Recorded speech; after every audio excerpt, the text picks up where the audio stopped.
Stuttering is not something that disappears. Yeah, there are moments in my life that are great. Wow, I can't believe it. I feel like it's gone. I don't have to deal with this anymore. And then there's another, the next week later, boom, every 2 seconds, I can't get a word out.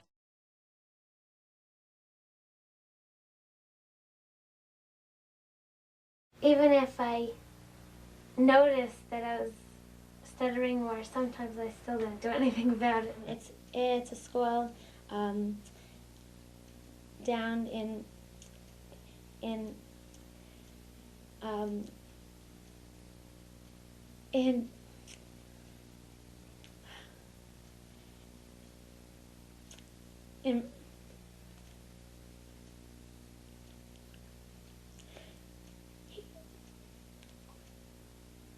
whatever.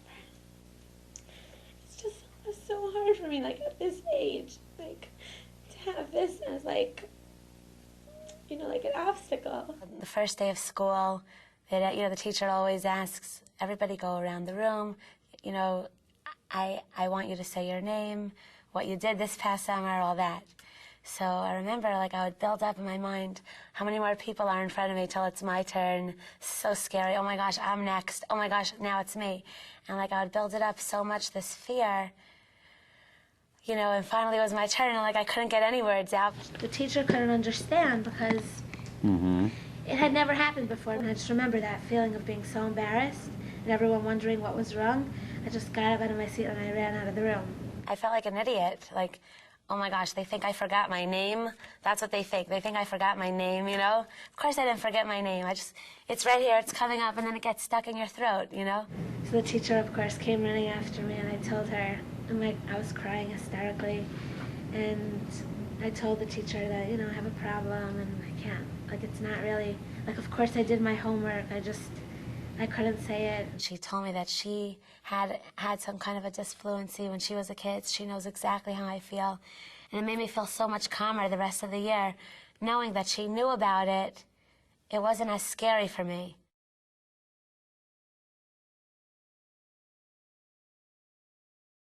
My best friend, her name was Deborah, and I had a very hard time saying her name over the phone. Her parents knew me very well, and of course they knew, I guess they picked this up, that it was me on the phone, and they knew my voice, and they knew about this issue that I was having, because they always said, "Oh, you want Deborah?" And they always ended it for me, and that was very upsetting to me, that I could never finish the sentence on my own. They ultimately got me Deborah on the phone. They helped me out, but using those tricks wasn't a good feeling at all. I didn't feel like I conquered whatever it was. I needed to figure out a way to get rid of this. I usually just try to switch words, or if I'm stuck and I'm not able to, to switch to the slow talking. I don't know, I usually try to hide it till this day, even. A lot of people don't even know that I have a disfluency, that I stutter, because I cover it up very well.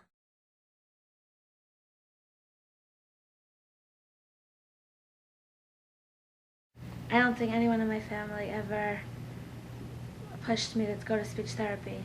It was my motivation. I was upset at different things, at the time. Being a kid, you don't want to be scared of talking, especially as a kid. You always have to read your homework out loud, or you always are called on to read a sentence, or whatever it is, to make a speech, a book report, an oral report.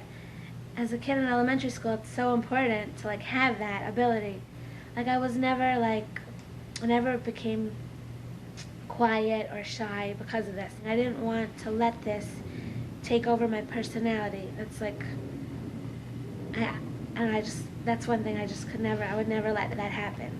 And that's why I came to therapy, because I saw that it was trying to ruin who I was. I saw when I would get blocked, it was so frustrating that sometimes I would try not to speak, or I would hang up the phone, let's say, on my friend Deborah, because I wouldn't be able to say her name.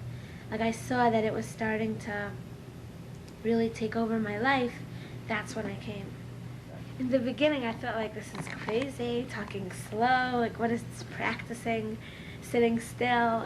In the beginning, I didn't really see how this could help me. Of course, I did it anyway, but like I didn't really understand it, and then I realized using the using the techniques when you're having a block, like actually using what you learned might help you.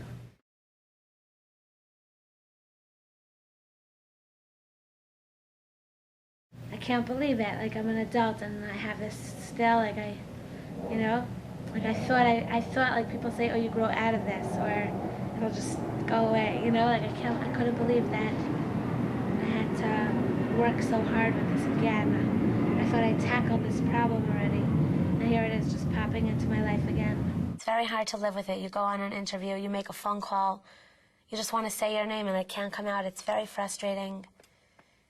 So right now, at this point in my life, I'm feeling very good. I'm confident, and if a time should come my way where I have a block in my speech, I really do try to slow down. I never wanted to not let me do things. I'm not going to not go for an interview or not become a teacher because of this. I still want to do everything that that I'm meant to do, regardless of what comes my way. That I won't let it take me over.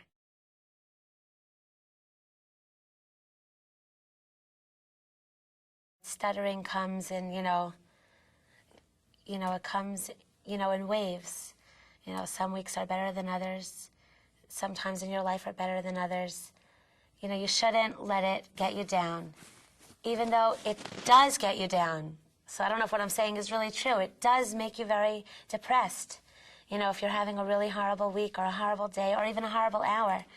But you just have to, practice talking softly, talking smoothly with people you're comfortable with. Explain to people along the way if that helps you. People will understand. Most people are wonderful and they understand. There are some people who aren't, but most people in the world will understand. If a person wants to conquer this fluency, and it is possible to do it, you have to really be motivated, because if you're not motivated, then you're not going to practice. And if you don't practice, then nothing works. I could imagine that I'm sure there are parents or people out there who are pushing their kids or pushing people to go to therapy. But if it doesn't bother the kid, then you can't, you have to be frustrated enough to want to help yourself. That's what I think. Maybe I'm lucky. Maybe I didn't have such a tremendous stutter.